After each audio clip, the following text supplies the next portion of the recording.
All right, class. So we're going to review types of sentences and different clauses. That way you're ready for our practice, and that way we can edit our writing tomorrow. So if you have, go ahead and take out an extra sheet of Cornell note paper or quickly draw and create yours. So our topic will be types of sentences, and our essential question will be, how does understanding clauses help you write complete sentences? Get that set up. I'll put it on the screen right now.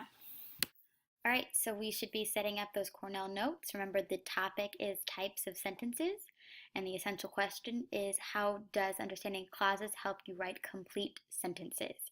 Make sure to pause me if I go too fast. I'm kind of going to go through, so do pause on your own. So we are using The Simpsons to teach sentences. If you're familiar and like The Simpsons, then you are going to have a blast with this. But if you don't, you will still have an okay time. All right, so independent or Marge clauses. If you're familiar with Marge, she is an independent woman who can definitely survive on her own. So she is our independent clause. She is a complete sentence, which expresses a complete thought. She has a subject and a verb. Now, examples of independent or Marge clauses would be things like Bart does not like to go to school, Lisa loves the saxophone, and Homer does not work hard at the power plant. These give us a subject, they give us a verb, and they allow us to have and understand a complete thought by the author. Whereas dependent or Homer clauses cannot survive by themselves. Homer is a hot mess, and we would not leave him to do anything on his own because it probably wouldn't get done very well. So he is not a complete thought. He is not a sentence. So some examples of dependent or Homer clauses will be, until the next time I see him. What's going to happen until the next time? I don't know. The sentence isn't done. When I ran to the yellow house. Well, I love that you put an adjective in there, yellow, but what happened when you ran there? And although I want to get an A in math, I'm sure many of us could complete this sentence, but they are just excuses. All right, so something that's going to be super helpful with understanding the different clauses is being able to identify awobus words. So awobuses are also known as subordinating conjunctions. We've talked about conjunctions before and how they connect ideas. So the subordinating conjunctions, or awobus, they allow us to see that a Homer clause is about to begin. And what is a Homer clause, kids? Yes, a dependent clause. So, some common dependent clauses, clause awobus words are after, although, as, when, while, until, because, before, if, and since. Now, a rule to know. A dependent clause or a Homer must have an independent clause, a Marge, by it to be a complete sentence. Remember, Marge is complete all on her own, but Homer needs Marge, or he is just a hot mess, and we don't want hot messes in our writing. So now that we've got the clauses out of the way, let's see how we can use those clauses to understand the three different types of sentences. So we have simple sentences, which is Marge is hanging out by herself doing her own thing. We've got compound sentences, which is a Marge, comma, a fanboys. We should all remember these from middle school, and then another Marge. And then there are complex sentences. These can be done one of two ways. That's why they're complex, because they allow both to happen, versus compound is putting two of the same things together. So complex can be a Homer, comma, and then a Marge, or it can be a Marge, then a Homer. So being able to see the comma isn't going to help us tell what kind of sentence it is. We're really going to have to depend on understanding and really knowing our clauses. So our simple sentences, or our Marges, are a subject and a verb. Let's go ahead and at least put down just maybe two of these. I know we've been copying everything else, but just two of these. So pick your favorite. Marge walks to the lake. Homer sleeps too much. Bart is cool. Lisa will want to get a dog. Side sentence, Miss Mage wants more cats. And then the last normal person on earth is Ned. All right, y'all, quick practice.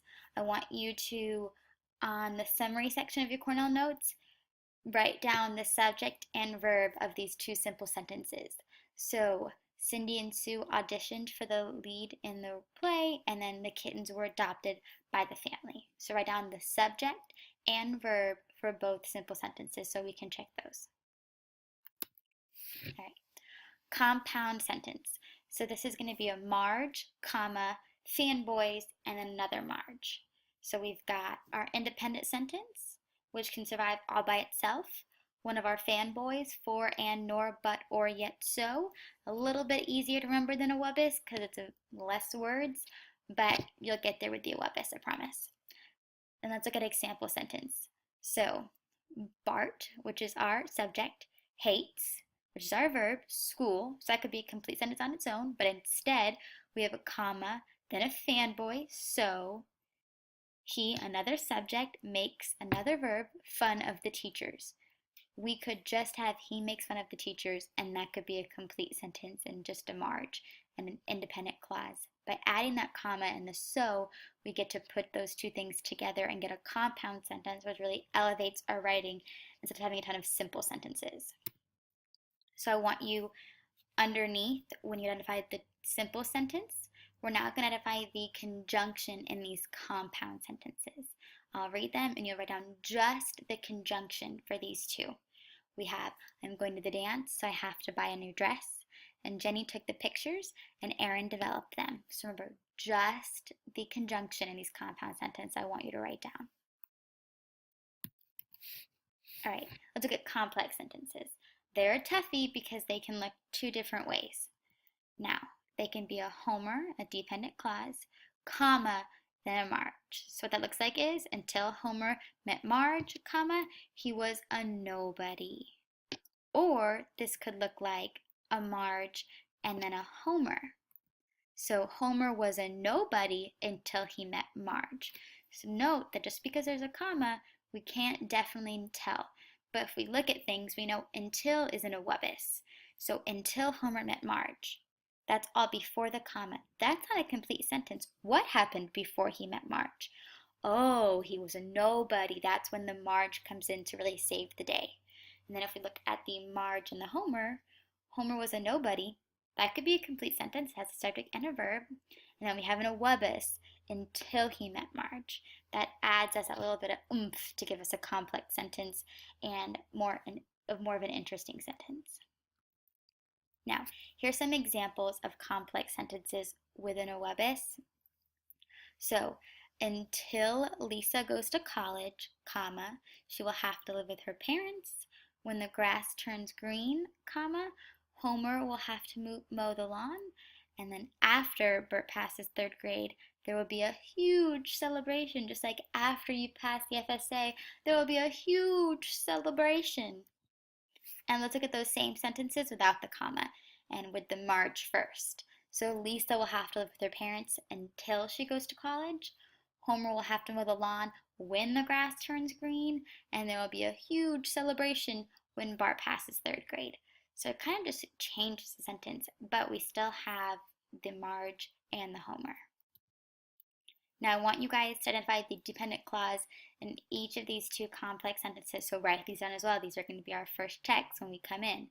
So because it was raining, the game was called off, and then Mark is not going since I never invited him. You guys are mean for not inviting Mark, and I'm a little disappointed, but it's okay. There's always next time. And I'm super excited to look at those notes. They should look very similar to these. Look at all those notes. Look at them. So I'm going to check that final slide to see if you found the dependent clause. So have those notes ready. Watch the video again if you're struggling. And there's a few questions for you to answer now, just so we can get some feedback before I see you. All right, guys, looking forward to it.